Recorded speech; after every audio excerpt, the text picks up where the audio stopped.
नमस्कार, जनता टीवी देख रहे हैं आप और आपके साथ मैं तिशा। बुलेटिन की शुरुआत करेंगे इस वक्त की बड़ी खबर के साथ। बड़ी जानकारी सामने आ रही है दिल्ली से। इस वक्त की बड़ी खबर बता रहे हैं दिल्ली दौरे पर मुख्यमंत्री पुष्कर सिंह धामी। आज दिल्ली में मुख्यमंत्री पुष्कर सिंह धामी पहुंचेंगे और जम्मू कश्मीर में प्रचार और जनसभा करेंगे। मुख्यमंत्री पुष्कर सिंह धामी जम्मू में बीजेपी के जम्मू नॉर्थ विधानसभा में जनसभा का आयोजन होगा, जिसको आज संबोधित करेंगे सीएम धामी। और 26 सितंबर को झारखंड दौरे पर रहेंगे सीएम धामी। जामताड़ा में बीजेपी की परिवर्तन यात्रा को संबोधित करेंगे। उसमें शामिल होने के लिए झारखंड दौरे पर 26 सितंबर को सीएम धामी रहेंगे। तो जम्मू कश्मीर में भी विधानसभा का चुनाव चल रहा है और 2 फेजेस का चुनाव जम्मू कश्मीर में हो चुका है। और इससे पहले भी आपको बता दें, मुख्यमंत्री पुष्कर सिंह धामी स्टार प्रचारक के तौर पर जम्मू कश्मीर कई बार पहुंच चुके हैं, कई जनसभाओं को संबोधित कर चुके हैं सीएम धामी। और एक बार फिर से आज बड़ी जनसभा जो है वो आयोजित की गई है जम्मू नॉर्थ में, उसको संबोधित करने के लिए।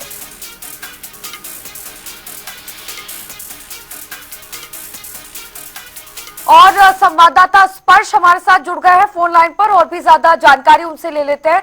स्पर्श, आज मुख्यमंत्री पुष्कर सिंह धामी का दिल्ली दौरा है, जम्मू कश्मीर के चुनाव प्रचार प्रसार से संबंधित ये दौरा रहेगा, क्या कुछ जानकारी फिलहाल?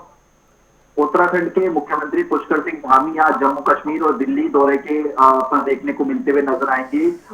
जम्मू कश्मीर में चुनाव प्रचार के लिए उत्तराखंड के मुख्यमंत्री पुष्कर सिंह धामी जो है पहुंचते हुए नजर आएंगे। पुष्कर सिंह धामी की एक प्रेस कॉन्फ्रेंस भी जो है आज जम्मू कश्मीर में आयोजित की गई है बीजेपी द्वारा। तो वहां पर जो है पुष्कर सिंह धामी प्रेस कॉन्फ्रेंस करते हुए नजर आएंगे और उसके साथ साथ जो अलग अलग चुनाव प्रत्याशी हैं उनको लेकर भी जो पुष्कर सिंह धामी है वो चुनाव प्रचार करते हुए नजर आएंगे। मसलन जम्मू नॉर्थ विधानसभा में जो पुष्कर सिंह धामी है वो चुनाव प्रचार करते हुए नजर आएंगे।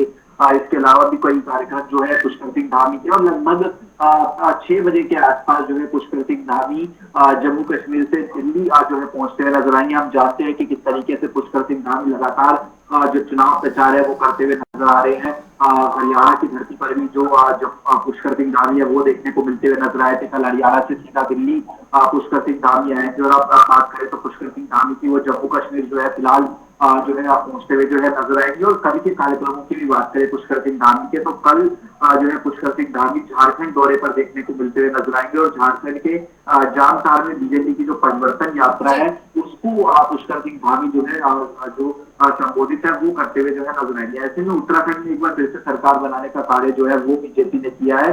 और जो अलग अलग स्टार प्रचारक है जिसमें पुष्कर सिंह धामी का भी नाम देखने को मिलता नजर आता है, वो जो है अलग अलग राज्यों में जाकर भारतीय जनता पार्टी के लिए चुनाव प्रचार करते हुए नजर आ रहे हैं। स्पर्श, दिल्ली से कब रवाना होंगे जम्मू कश्मीर के लिए, क्योंकि दिल्ली तो अभी पहुंच चुके हैं, जम्मू कश्मीर के लिए कब तक रवाना होंगे और जम्मू कश्मीर में कितनी जनसभाएं आज प्रस्तावित है जिनको सीएम धामी संबोधित करने वाले हैं चुनावों के मद्देनजर?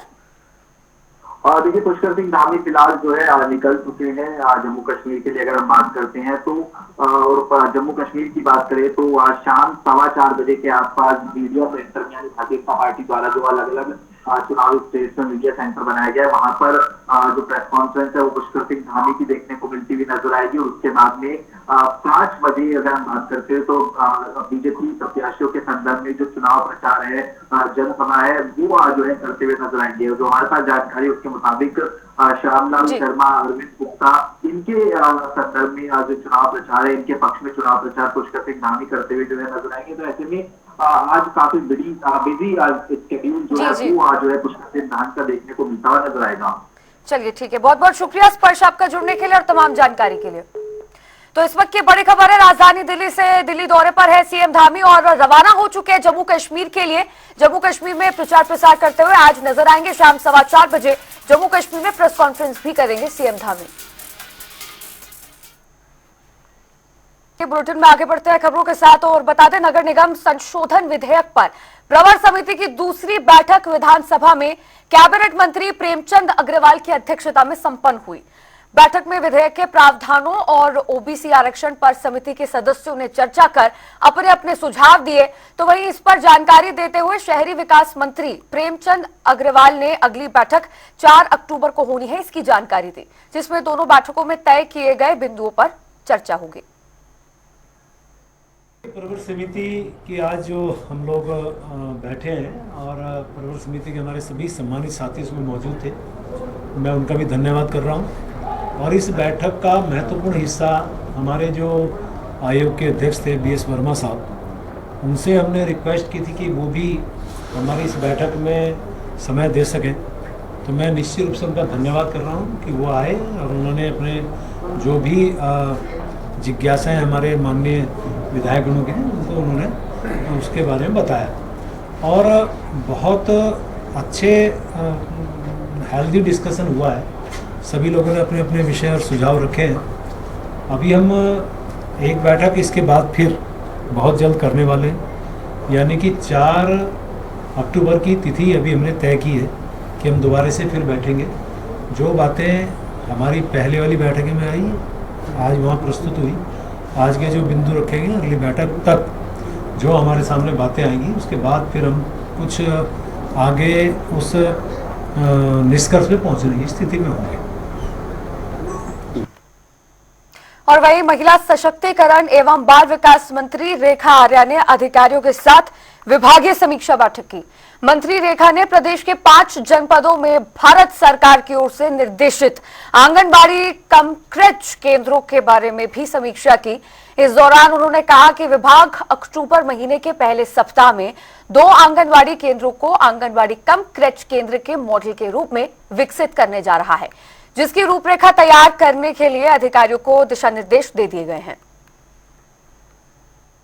कि लोकसभा चुनाव के उपरांत से एक चीज़ मेरे संज्ञान में जहन में आ रही थी कि आचार संहिता के कारण जो है हो सकता है कि हमारे जो वात्सल्य के बच्चे हैं, जिनकी मैं बुआ के रूप में भूमिका अदा करती हूँ और माननीय मुख्यमंत्री जी मामा के रूप में भूमिका अदा करते हैं, तो आचार संहिता के दौरान से लेके अब तक मैं आभास हो रहा था कि बच्चों को उनका वात्सल्य जो आर्थिकी के रूप में हम लोग देते हैं वह नहीं मिल पा रहा है या नहीं मिल पाया होगा। तो बीच में भी मैंने जब समीक्षा करी थी तो इस पर विभाग को दिशा निर्देश दिए थे कि शीघ्र अतिशीघ्र जो है वात्सल्य का जो धन्य है वह उनके खातों में सीधे सीधे भेजे जाए।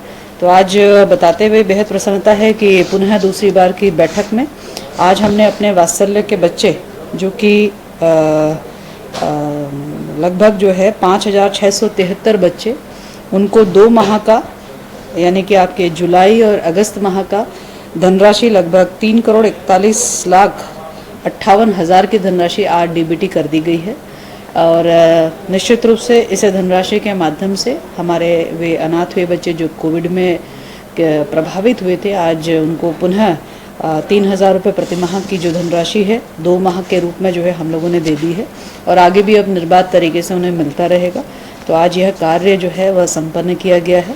और इसके अतिरिक्त विभागीय समीक्षाओं में चूँकि पूर्व में कैबिनेट से हमारा महिला कल्याण कोष के लिए महिला कल्याण के लिए 1 रुपये प्रति बोतल अतिरिक्त शुल्क के रूप में महिला कल्याण कोष में जाना था, जिसको लेकर नियमावली तैयार होनी थी और जिसको लेकर पूर्व की बैठकों में मैंने नाराज़गी भी व्यक्त करी थी कि नियमावली अभी तक नहीं बनी है, जो कि बहुत दुर्भाग्यपूर्ण बात है क्योंकि उसके अंतर्गत हमें बहुत सारी चीज़ें अपनी योजनाएं जो हम लोगों ने विचाराधीन है उनको संकल्पित करना था, उनको पूर्ण करना था। तो आज उस संदर्भ में भी समीक्षा की गई तो पाया गया है कि अभी फिर वित्त के स्तर पर कुछ बिंदुओं पर उसमें समीक्षा चल रही है और मैंने ये लक्ष्य दिया है कि अगली कैबिनेट तक में महिला कल्याण कोष की जो नियमावली है वह हर हाल में आ जानी चाहिए।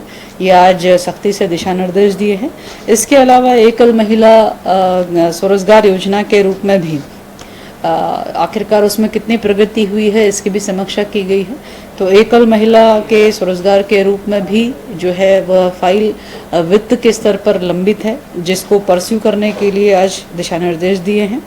इसके साथ ही हमने हमारे 4 जनपदों में खासकर हमारे ऐसे 34 आंगनबाड़ी केंद्र जहां विशेषतः कामकाजी महिलाएं हैं, जहां पे फैक्ट्रियां हैं, वहां पे भारत सरकार की ओर से पालना अथवा क्रैच होम करके या आंगनबाड़ी कम क्रैच होम स्टार्ट करने के लिए कहा गया था, उसकी भी समीक्षा की गई है। तो संभवतः नवरात्रि के समय हम 2 मॉडल आंगनबाड़ी केंद्र कम क्रैच को शुभारंभ करेंगे, जिसमें भारत सरकार की ओर से ये दिशा निर्देश है कि हमारा तो वहीं केदारनाथ विधानसभा सीट पर बीजेपी कांग्रेस की ओर से प्रत्याशियों को लेकर सवाल उठाए जा रहे हैं।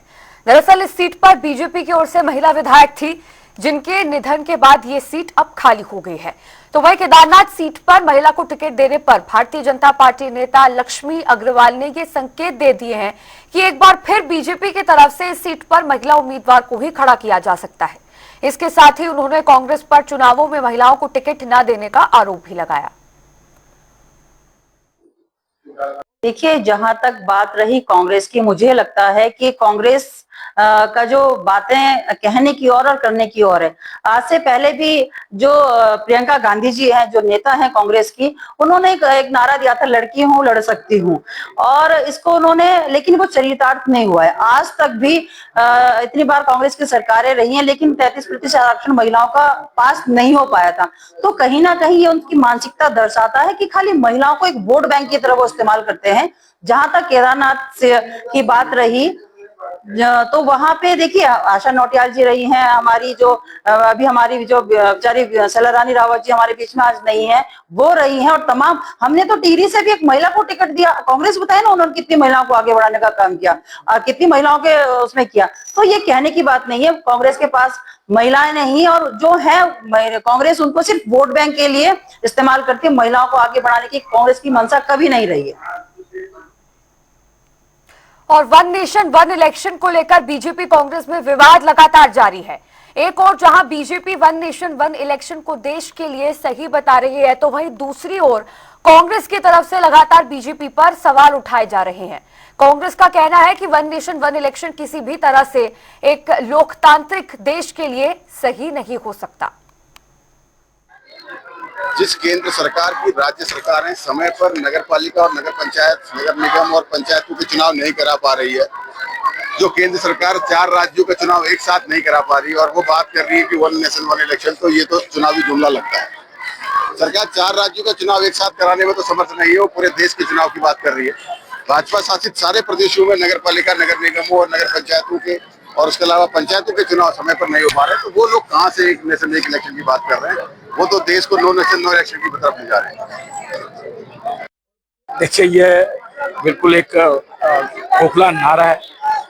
आप मुझे बताइए कि महिला आरक्षण को लेकर इस लोकसभा चुनाव से पहले, 22 के विधानसभा चुनाव से पहले प्रस्ताव पास हुआ था। आज 24 आ गया, 25 आ गया, क्या हुआ? मुझे आप बताओ। ये अभी मेरे कुछ साथियों ने कहा महाराष्ट्र हरियाणा में साथ चुनाव होना था। जब आप 2 राज्यों में एक साथ चुनाव नहीं करा पा रहे, दिल्ली में, हरियाणा, महाराष्ट्र में एक साथ चुनाव नहीं करा पा रहे, उत्तराखंड में आप पंचायत चुनाव और निकाय चुनाव से भाग रहे हो, रोज हल्फनामा दे रहे हो हाईकोर्ट में, आपसे कैसे उम्मीद कर सकते हैं कि आप वन नेशनल वन इलेक्शन की बात करें? ये सिर्फ धोखा है। और मैं सही मायने में मैं कहूँगा, जो केजरीवाल जी जेल से बाहर आए और जो हाईलाइट हो रहा था, ये भारतीय जनता पार्टी को उस न्यूज को दबाने के लिए कि मीडिया में विपक्षी चर्चा न हो, सिर्फ इसलिए ये निर्णय लिया गया। ये भाजपा की बिल्कुल एक खोखला नारा है भाजपा। जिस प्रकार से दंगा। और चलिए इसी बीच एक बड़ी खबर जो सामने आ रही है वो आपको बता देते हैं। बड़ी जानकारी, जहां कैलाश यात्रा के लिए अब हवाई सेवा की शुरुआत होगी। इस वक्त की बड़ी खबर है, पायलट प्रोजेक्ट के तहत कैलाश यात्रा के लिए अब हवाई सेवा की शुरुआत होगी। आज से हवाई सेवा की टिकट बुकिंग शुरू होगी। महामंडल विकास निगम ने टिकट बुकिंग की शुरुआत की है। बड़ी जानकारी आपको बता रहे हैं, कैलाश यात्रा के लिए जहां से अब हवाई सेवा का शुभारंभ किया जाएगा। कैलाश यात्रा अब और भी ज्यादा आसान होगी इस हवाई सेवा के जरिए। आज से टिकट बुकिंग का जो प्रोसेस है इस हवाई यात्रा के लिए, इस हवाई सेवा के लिए, कैलाश यात्रा जाने के लिए, इसकी शुरुआत होगी। और साथ ही में यहाँ आपको ये बता दें कि इससे अब लोगों को और आसानी होने वाली है कैलाश यात्रा करने के लिए। पायलट प्रोजेक्ट के तहत इसका शुभारंभ किया जाएगा। पायलट प्रोजेक्ट के अंदर ये कैलाश यात्रा आएगी जिसमें हवाई सेवा अब लोगों को मिलने वाली है। आज से टिकट बुकिंग का प्रोसेस भी शुरू होगा और आज ही से हवाई सेवा की टिकट बुकिंग के बाद अब अन्य लोग आकर कैलाश यात्रा हवाई सेवा के माध्यम से कर सकते हैं।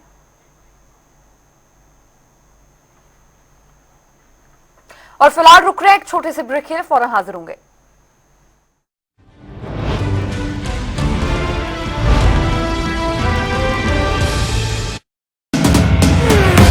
2 लाख युवाओं को बिना पर्ची बिना खर्ची मिलेगी सरकारी नौकरी नॉन स्टॉप। कमल का बटन दबाएं, बीजेपी को जिताएं।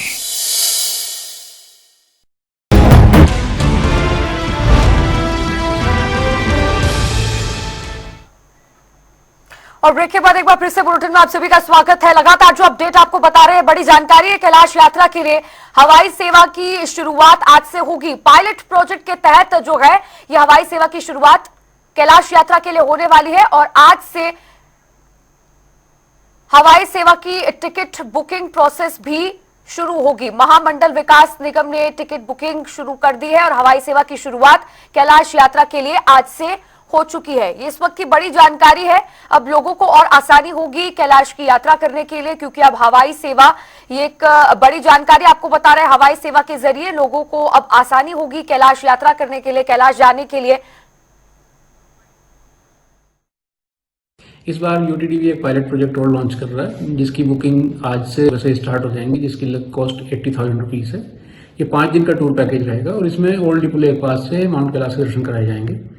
इसमें पिथौरागढ़ से हेलीकॉप्टर से गुंजी लेकर जाया जाएगा। वहाँ 3 दिन का नाइट स्टे है। उसमें आदि कैलाश की यात्रा है, नाभी ढांग से ओम पर्वत के दर्शन है और लिपु लेक पास से माउंट कैलाश के दर्शन रहेंगे। वापसी में गुंजी से पिथौरागढ़ वाया हेलीकॉप्टर रहे। देखिए वहाँ पर ट्रैक है, लेकिन वहाँ क्योंकि हायर एल्टीट्यूड है तो जब यात्री आते हैं तो एक्लिमेटाइजेशन के इश्यूज रहते हैं। तो उसी प्रकार से हम चाहेंगे कि लोग अपने स्वास्थ्य का ध्यान रखें और उसी प्रकार से आए भी अपनी हेल्थ को देखें।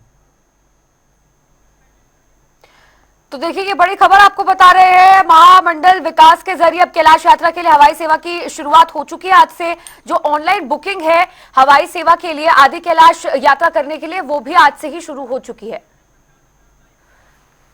संजय प्रसाद हमारे संवाददाता हमारे साथ लाइव जुड़ गए और भी ज्यादा जानकारी के साथ। संजय, बड़ी खुशखबरी है सभी श्रद्धालुओं के लिए, भक्तजनों के लिए जो आदि कैलाश जाकर यात्रा करना चाहते हैं। हवाई सेवा यानी कि हेलीकॉप्टर से दर्शन कर सकेंगे। किस तरह की तैयारियां मुकम्मल की गई हैं इसको सक्सेसफुल बनाने के लिए कि हेलीकॉप्टर से अब दर्शन हो सके? जी, भारत सरकार की तरफ से ये पायलट प्रोजेक्ट लॉन्च किया गया है जिसमें कुमाऊं मंडल विकास निगम को इसका नोडल बनाया गया है। कुमाऊं मंडल की तरफ से लगभग तैयारियां पूरी हो चुकी हैं और यात्रा के लिए जो तय डेट निर्धारित की गई है वो है 1 अक्टूबर। 1 अक्टूबर से ये यात्रा प्रारंभ की जाएगी। फिलहाल आज से जो है इसकी टिकट बुकिंग का काम शुरू हो चुका है और 4 दिन की एक टर्न में ये 4 दिन की यात्रा रहेगी और 4 दिन की यात्रा में लगभग आप ये मान के चलिए कि 4 दिन की यात्रा में 80 लोगों को जो है वो यात्रा कराई जानी है। 80 लोगों को टोटल यात्रा कराई जानी है और ये जो पायलट प्रोजेक्ट है इसके दिन में पहला पिथौरागढ़ से ये यात्रा शुरू की जाएगी और इसमें उम्र सीमा भी यहाँ तय की गई है। उम्र सीमा जो है वो 22 से 55 वर्ष के जो लोग हैं वही केवल इस यात्रा में शामिल हो सकते हैं। उम्र सीमा तय की गई है और साथ ही साथ इसकी जो कीमत रखी गई है प्रति व्यक्ति 80,000 रुपए इस यात्रा की कीमत रखी गई है। पिथौरागढ़ से ये यात्रा शुरू की जानी है और एक दल जो है वो 4 दिन में ये यात्रा पूरी करेगा और वापस पिथौरागढ़ पहुंचेगा। और खासकर जो यात्री हैं, यात्रियों से भी अनुरोध किया गया है कि अपने स्वास्थ्य को ध्यान में रखते हुए ही यात्रा के लिए आवेदन करें और यात्रा के लिए टिकट खरीदें। जी संजय, क्या ये भी माना जाए अब हेलीकॉप्टर से दर्शन क्योंकि भक्तजन कर पाएंगे तो अब थोड़ी आसानी होगी? पहले जो तरीके थे आदि कैलाश जाने के लिए, यात्रा करने के लिए, उसमें थोड़ी कठिनाई आती थी श्रद्धालुओं को, लेकिन अब चूंकि हेलीकॉप्टर से कर पाएंगे तो कुछ आसानी यहाँ पर श्रद्धालुओं को होने वाली है, खासकर जो सीनियर सिटीजन होते हैं उनके लिए। बिल्कुल बिल्कुल, आप सही कहा कि जो सीनियर सिटीजन है जिनका बहुत मन होता है कैलाश दर्शन का और वो अपने स्वास्थ्य के चलते या फिर किन्हीं अन्य कारणों के चलते दर्शन नहीं कर पाते हैं, तो उनके लिए यहाँ एक गोल्डन अपॉर्चुनिटी के तौर पर इसको देखा गया है। वो भी अब कैलाश के दर्शन कर पाएंगे हेलीकॉप्टर के माध्यम से। और जो उत्तराखंड में पहले से ही जो एजेंसी काम कर रही है हेरिटेज एयरवेज करके, तो वही एजेंसी इसमें भी काम करेगी। हेरिटेज के ही जो हेलीकॉप्टर से हैं वो यात्रा पे यात्रियों को ले जाएंगे। और साथ ही साथ जो अन्य समस्याएं आती थी, चाहे लिपू लेक के रास्ते जो पैदल मार्ग था उसमें अनेक कठिनाइयां थी, हाई एल्टीट्यूड में ऑक्सीजन की कमी थी, तो अब वो समस्याएं कहीं ना कहीं खत्म होती दिख रही हैं और यात्री जो हैं बड़े आराम से और सुगम तरीके से कैलाश के दर्शन कर पाएंगे। बिल्कुल, निश्चित तौर पर। बहुत बहुत शुक्रिया संजय आपका जुड़ने के लिए और तमाम जानकारी इस खबर पर साझा करने के लिए। तो ये बड़ी जानकारी है इस वक्त की और सुखद खबर सभी श्रद्धालुओं के लिए, भक्तजनों के लिए जो आदि कैलाश के दर्शन करना चाहते हैं। पैदल यात्रा के बाद अब एक और विकल्प, हवाई सेवा की शुरुआत 1 अक्टूबर से। और इस बुलेटिन में फिलहाल के लिए इतना ही। रुक रहे एक छोटे से ब्रेक के लिए, देखते रहिए जनता टीवी।